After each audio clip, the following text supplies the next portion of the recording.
Hello, church. Here we are, back with our series on David, and we're going to be looking at David the King. So Saul's dead, and David, the one who God's anointed, the one who God called, the one who Saul pursued unto death, is about to become king. Let's have a look at 2 Samuel 2. After Saul and Jonathan died, David asked the Lord for advice. See, David knows that seeking the Lord, God's will being done at every stage, is so crucial. So after Saul and Jonathan died, David doesn't assume anything. He asks the Lord for his advice. And David is a prophet as well. He hears God. He's a prophet, he's a worshipper, and he's going to be king. So he says, should I go up to one of the towns of Judah? The Lord said, go up. David asked, where should I go? To Hebron, the Lord answered. So David went.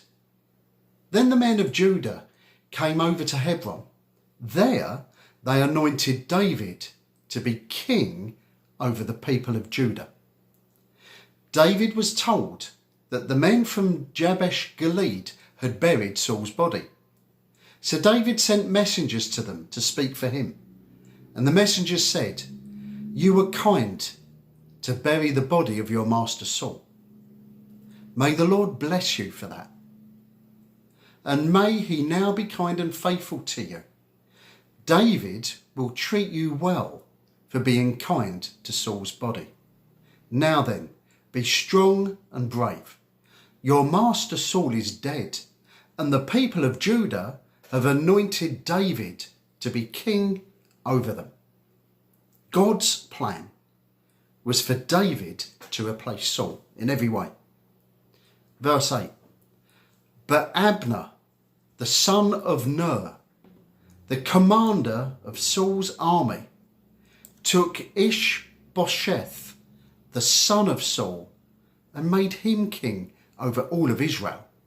So now you've got David anointed king of Judah, but Abner, the commander of Saul's army, puts Ishbosheth, Saul's son, as king over Israel. It's a division. But God had torn the kingdom away from Saul. This was in 1 Samuel 15. And given it to another. David is anointed king in Saul's place. So Abner is building on very, very shaky foundations, trying to keep it in Saul's household. Moving on to 2 Samuel 3. Now there was a long war between the house of Saul and the house of David. But David grew stronger and stronger, and the house of Saul grew weaker and weaker. God's purposes are going to be worked out. Everything God says is true and will happen. So David, walking with God, grows in strength. Saul's kingdom, through his son Ishbosheth, is not going to prosper. But anyway, that's for next week. So a very short introduction to David the King. And next week we'll be going through a series of David the King. King David.